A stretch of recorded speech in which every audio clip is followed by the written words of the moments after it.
These past 2 days have just been full of Star Wars reveals. With Star Wars Celebration still ongoing and the first 2 episodes of Kenobi released, we Star Wars lore guys already have a full plate, and now Respawn has just launched their first teaser for the long-awaited sequel to Jedi Fallen Order, Jedi Survivor. While Titanfall fans are certainly disappointed that Respawn no longer has grounds to continue their tired "Titanfall is the heart of our company" platitude, fans of their metroid-vania Dark Souls-like Jedi game are super excited. As someone who considers themselves a part of both fandoms, I am deeply torn. Though whether bearing tears of joy or tears of sadness, my eyes are certainly filled with tears today. And so I'm here to break down the trailer and prove to you why we know a lot more about this game than you might initially think, including some gameplay elements. And so here is everything we already know about Jedi Survivor. First, let's cover the information we know that is not shown in the trailer. First, the game will take place in the year 9 BBY, which is 5 years after the original game and contemporary with the Kenobi series on Disney+. We know that Respawn has said that the game will focus on Cal as the Empire closes in on him, telling us that the antagonist will not simply be a dark Jedi or rogue Darksider. Now, I'm going to be going through the trailer, and the trailer does bounce around between 4 or 5 different locations and shots, and so I'm going to take each one as they first appear and take it all the way through the trailer rather than bouncing around. And so the first thing we see is the Mantis having been crashed on a desert planet. It doesn't immediately resemble Tatooine or Geonosis, maybe Jakku, but definitely not Geonosis, possibly Tatooine, I don't know. On the center console, we can see 2 map selections. The first appears to be a purple nebula of some kind, while the second is a lush green and blue planet. And while planets like Earth or Alderaan, as depicted in the Old Republic, are covered mainly in oceans with the land consolidated into continents, this planet seems to be mostly land, frequently dotted with water, featuring inlets of ocean throughout the entire continent, and small seas separating the larger chunks of land. Far more consistent with Bogano as it's seen in the galaxy map from the first game. We next see stormtroopers bringing a case into a Powan who is sitting at a desk on some metropolitan planet, possibly one of the lower levels of Coruscant. The Powan drags his fingernails across the box before we get a close-up of his face. And with his appearance in Kenobi still fresh in our minds, I think it's to be expected that many would assume this to be the Grand Inquisitor, but I would not settle on that conclusion just yet, and I would advise you to do the same. There is some evidence that he is the Grand Inquisitor, and that evidence is as follows. 1, he is Powan. 2, he is clearly a person of power in the Empire, as we see that there are stormtroopers who obey his commands and bring things to him. And many might assume that he is the red blade-wielding Darksider who duels against Cal Kestis at another point in this trailer, but we're going to talk more about that later. However, there is some strong evidence to suggest that this is not the Grand Inquisitor. First, his robes are all wrong for the Grand Inquisitor. Every time we see the Grand Inquisitor, he is adorned with the armor that evokes the sleek Hugo Boss-inspired design of an Imperial officer's uniform, and yet this Powan's garb is obviously more reminiscent of a Sidious-style Sith sorcerer. Furthermore, despite being animated, his facial structure looks even less gaunt than the Grand Inquisitor's appearance in Kenobi, separating him yet further from his appearance in Rebels. His wide jaw and wrinkled face gives this Powan the look of a character who is much older than the Grand Inquisitor, leading me to believe that this character has established himself as his own presence within the confines of the Empire. Furthermore, his voice doesn't sound anything like the Grand Inquisitor, and while we could discredit these observations by pointing out how different the Grand Inquisitor looks and sounds in Kenobi,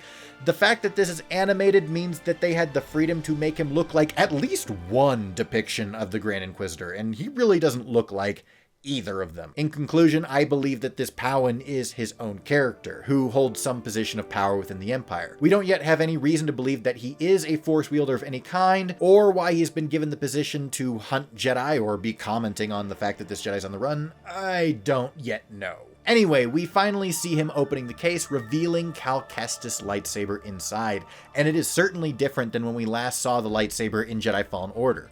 Gone is Seer Junda's double-bladed attachment, as he seems to have repaired the broken pommel to once more wield a standard single-bladed lightsaber with a stationary D-ring clip at the bottom. I wouldn't be surprised if this means that Cal Kestis would no longer have a double-bladed option in the gameplay of Jedi Survivor, especially given some information that we can glean from later in this trailer. In the next scene, it centers on a duel between Cal and some red blade-wielding villain.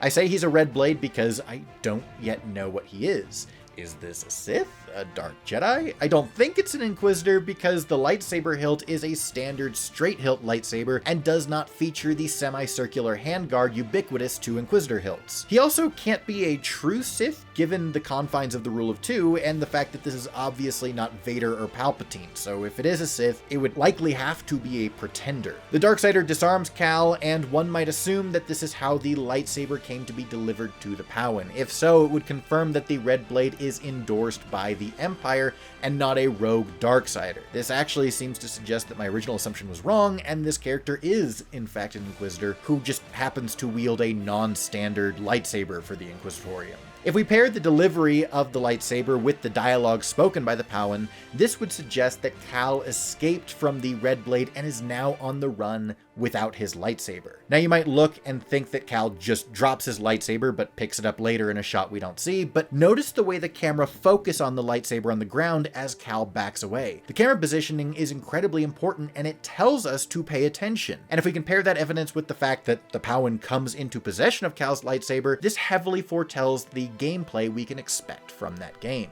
Because if this is true, and Cal's lightsaber is lost in a duel with this red blade, then I think it's reasonable to assume that this happens relatively early in the game. If you want an analog, look at Assassin's Creed Brotherhood, and during the first mission of that game, Ezio is fully maxed out with every upgrade and ability that was available in the endgame of Assassin's Creed 2. But after the defeat suffered in the opening mission of the game, Ezio loses everything and must start over. I think it would make sense to see something similar here, where the first mission features a fully maxed out Cal Kestis, followed by a defeat at the hand of this red blade that forces him to once more work towards unlocks. I mean, think about it. In the first game, Cal starts with his lightsaber, but must relearn his old forgotten Force training. And now that he's learned it, what more can players unlock? Regaining a lightsaber, of course. Unless we want a story where Cal forgets how to use the Force again, it really is the only satisfying unlock towards which players can work. Furthermore, in the shots of Cal in this trailer, we can notice a few subtle changes to his design, and most notably among them is the presence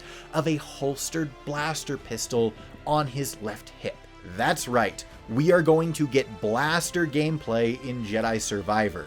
Now, how they will make that engaging, I have no idea. Fallen Order had masterful saber mechanics, and while many older fans still lament that it can't top the incredibly nuanced gameplay of Jedi Outcast or Jedi Academy, Respawn still created a pretty amazing system that strongly emphasizes timing and precision in gameplay with Dark Souls-style dodge parry attack systems. The game was heavily defensive and emphasized blocking far more than striking. And so how would you then introduce an aggressive blaster-style gameplay?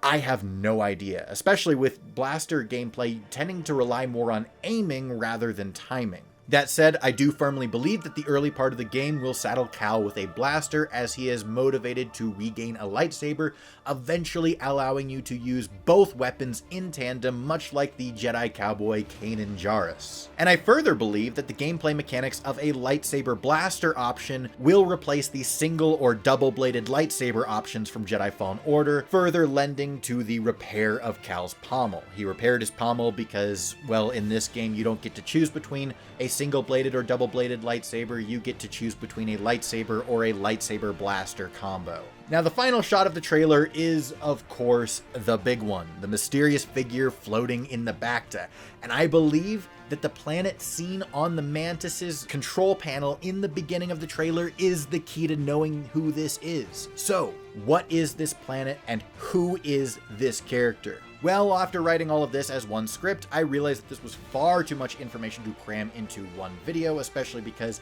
half the script focuses on answering the question of who is that character.